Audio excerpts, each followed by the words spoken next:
हे भगवान, ये क्या हो गया। उस दुष्ट लकड़बग्घे ने तो मेरी गाय को मार डाला। अब मैं क्या करूँगा। मेरे पास एक ही गाय तो थी जिसके दूध को मैं बेचकर अपना पेट पालता था, परंतु दुष्ट लकड़बग्घे ने तो मेरी गाय को मार डाला।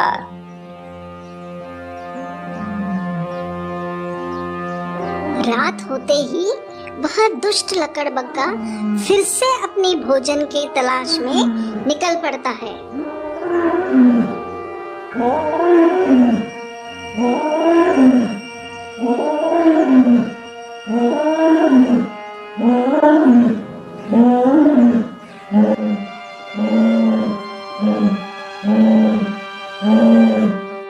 हे भगवान, इस दुष्ट लकड़बग्घे ने तो मेरी भी गाय को मार डाला। अब मैं क्या करूँगा। अब मैं उस लकड़बग्घे को नहीं छोड़ूंगा। इस तरह तो ये लकड़बग्घा गांव के सारे बेजुबान जानवरों को मार डालेगा। धीरे धीरे करके उस लकड़बग्घे का आतंक बढ़ते ही जा रहा था।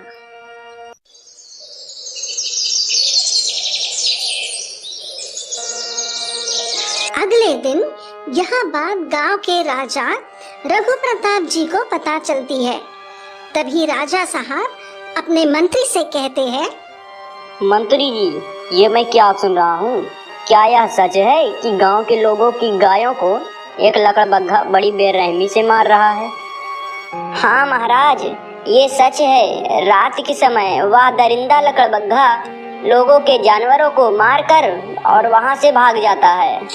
तभी राजा साहब बोलते हैं, अगर ऐसा है तो इस तरह तो धीरे धीरे करके लोगों के जानवरों को मारता ही जाएगा और एक दिन फिर इन गांव वाले लोगों के ऊपर भी हमला करेगा।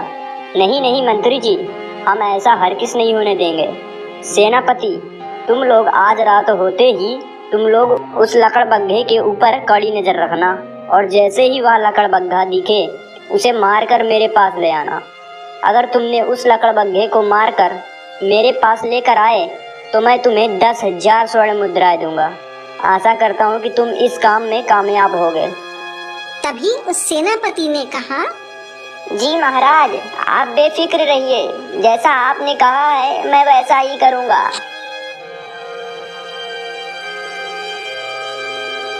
रात होते ही वह सेनापति उस लकड़बग्घे का इंतजार करने लगा कि तभी थोड़ी देर बाद वह लकड़बग्घा फिर से खाने की खोज में निकल पड़ा।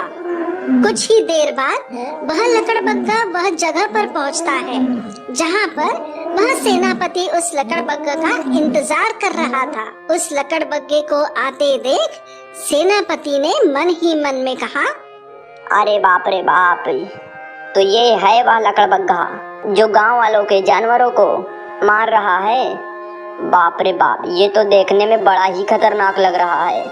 लेकिन कोई बात नहीं है, अगर मैं इस लकड़बग्घे को मार डाला तो महाराज मुझे 10,000 स्वर्ण मुद्राएं देने को कहा है। ऐसा सोचने के बाद सेनापति उस लकड़बग्घे की ओर चल पड़ते हैं, लेकिन वो लकड़बग्घा सेनापति से बिल्कुल भी नहीं डर रहा था और सेनापति की ओर बढ़ते ही आ रहा था। तभी वह लकड़बग्घा सेनापति के ऊपर हमला कर देता है और देखते ही देखते वह खूंखार लकड़बग्घा सेनापति को मार डालता है।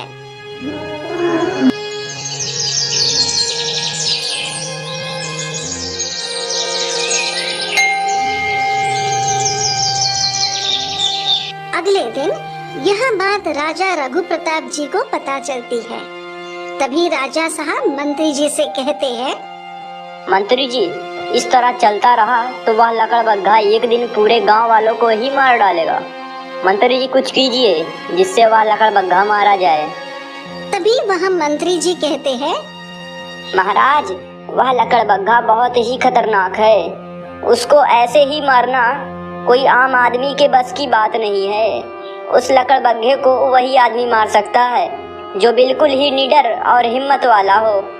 तभी राजा साहब कहते हैं, मंत्री जी, आप एक काम करो, आप गांव में जाकर घोषणा करवा दो और कहो, अगर जो उस लकड़बग्घे को जिंदा या मुर्दा मेरे पास लाएगा उसे मैं 10,000 स्वर्ण मुद्राएं और महल के पीछे वाली जमीन उसके नाम कर दूंगा। जी महाराज, जैसी आपकी इच्छा।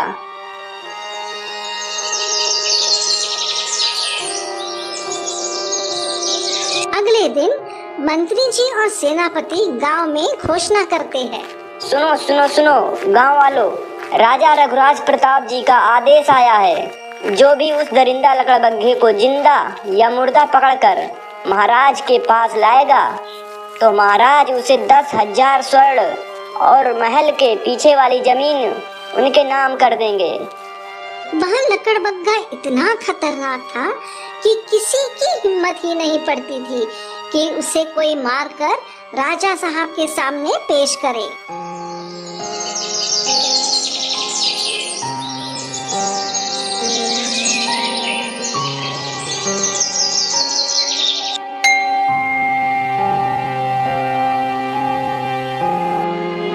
मंत्री जी, आपने गांव में घोषणा करवाया कि नहीं? क्योंकि अभी तक कोई भी दरबार में हाजिर नहीं हुआ।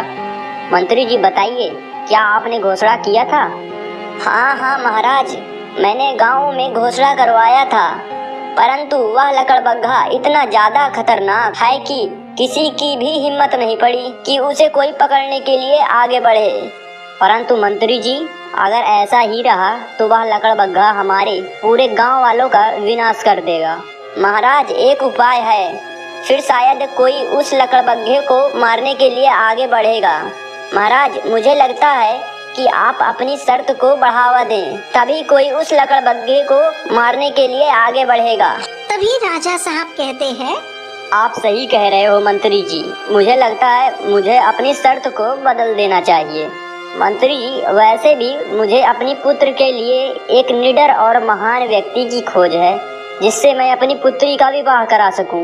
मंत्री जी, आप पूरे गांव में फिर से एक बार घोषणा करवा दीजिए। अगर कोई उस लकड़बग्घे को मार कर लाएगा तो मैं उसे अपनी पुत्री का विवाह करवाऊंगा और अपने इस पूरे महल का राजकुमार बना दूंगा। मंत्री जी, आप सुबह ही अपने आसपास के गांवों में घोषणा करवा दीजिए। ठीक है महाराज, जैसा आपने कहा है मैं वैसा ही करूंगा।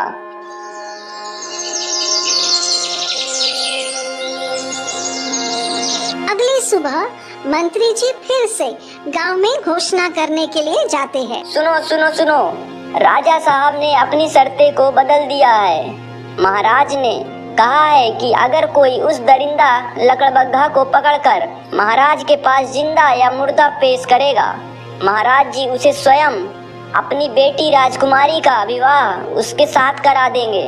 और इतना ही नहीं, महाराज ने ये भी कहा है कि वह अपना पूरा राज्य उनके नाम कर देंगे। मंत्री जी पूरे गांव में घोषणा करते हैं कि तभी यह बात वहाँ खड़े एक आदमी जिसका नाम कन्हैया था सुन लेता है। कन्हैया बहुत ही अच्छा और सीधा स्वभाव का था और बहुत ही गरीब था। तभी कन्हैया ने मन ही मन सोचा, अगर मैं उस लकड़बग्घा को पकड़कर राजा साहब के सामने पेश कर दूं, तो एक तो मुझे राजकुमारी मिल जाएगी, दूसरा मैं इस गरीबी से भी छुटकारा पा जाऊंगा। हाँ, ऐसा ही करता हूँ। एक काम करता हूँ, मैं तुरंत ही राजा साहब से मिलकर आता हूँ। ऐसा कहकर कन्हैया राजा साहब की कोठरी की ओर चल पड़ता है। कुछ ही देर बाद कन्हैया राजा साहब के दरबार में पहुंचता है और कहता है, महाराज, मैं पकड़ कर लाऊंगा उस लकड़बग्घे को, मुझे आज्ञा दीजिए महाराज। ठीक है, अगर आपने उस लकड़बग्घे को पकड़ कर लाए तो मैं अपने दिए हुए वचन को जरूर पूरा करूंगा। ठीक है, अब आप जा सकते हो।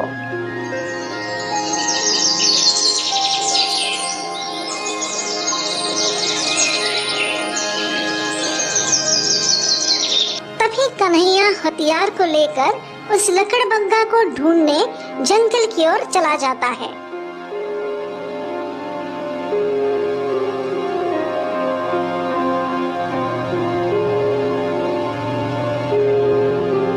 कुछ देर जाते जाते एक गुफा के पास पहुंच जाता है।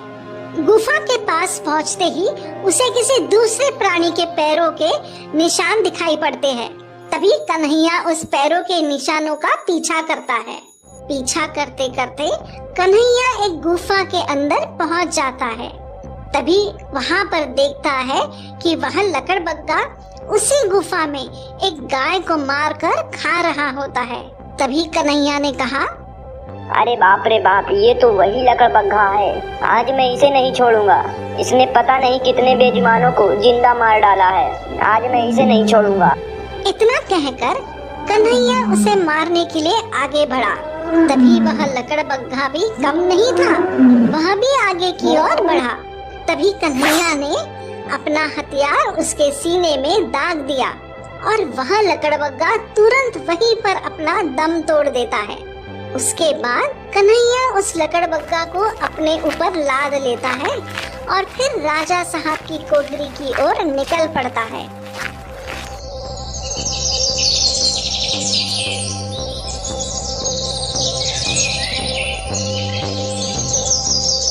कुछ ही देर में कन्हैया राजा की कोठरी में पहुंचता है।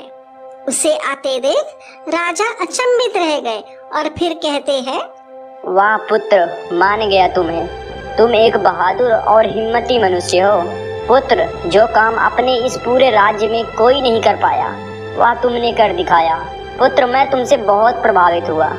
मैं अपनी बेटी की शादी तुमसे ही करवाऊंगा, क्योंकि तुम मेरी राजकुमारी के लायक हो। पुत्र, मैं कल ही अपनी बेटी की राजकुमारी के साथ तुम्हारा विवाह करवाऊंगा।